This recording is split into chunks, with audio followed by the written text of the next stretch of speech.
The central purpose of Bloom's taxonomy is, अब Bloom's taxonomy, taxonomy means classification, taxonomy means classification, और इसमें किस चीज की क्लासिफिकेशन की गई है?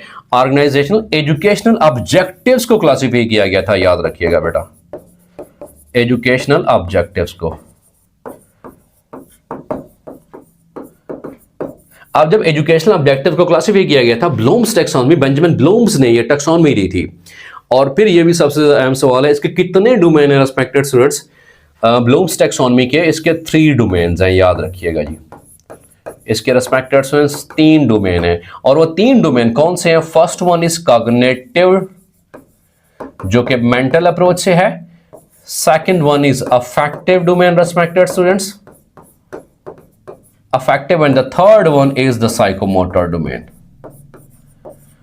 Third one is the psychomotor domain. जो cognitive domain है, इसका ताल्लुक किसके साथ है? थिंकिंग के साथ, मेंटल अप्रोच के साथ। सो इसके लिए अपने स्टूडेंट्स को मैं कंसेप्ट बताता हूं, याद रखिएगा। cognitive domain is related to head, it means thinking process. सो इसके लिए आपने एक H याद रख लेना है। और दूसरा affective domain, affective domain deals with the values, with honesty, with kindness, with interest, with the truthfulness, loyalty। इसमें values की बात होगी, तो values is related to heart, so ये heart से related है। इसीलिए यहाँ पे भी बेटा मैं इसको HEART, heart, इसको मैं H से ही मैं इसको इसका एक्रोनिम बना देता हूँ जी। And third is the psychomotor. Psychomotor means the movement.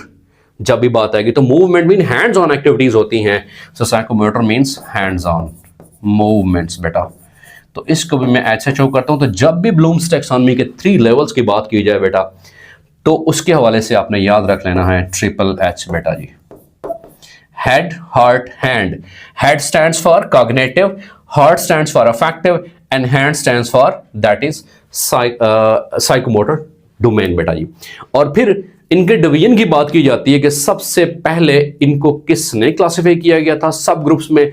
तो याद रखिएगा जो कॉग्निटिव डोमेन है, इसको 1956 में किसने क्लासिफाई किया था? ब्लूम्स ने क्लासिफाई किया था जी, बेंजामिन ब्लूम्स ने। और फिर आगे 8 साल का ड्यूरेशन है। अफेक्टिव डोमेन है, ये किसमें? 56 से आगे 1964 क्रिथोल साहब ने बेटा जी इनको क्लासिफाई किया गया था। और फिर नेक्स्ट हमारे पास कौन सा है? That is psychomotor domain. Simpson ने क्लासिफाई किया था इसको respected students. Psychomotor domain was classified by Simpson ने इनको क्लासिफाई किया था। और फिर कब क्लासिफाई किया गया था? Next 8 years, that is about 1972 या 8 साल का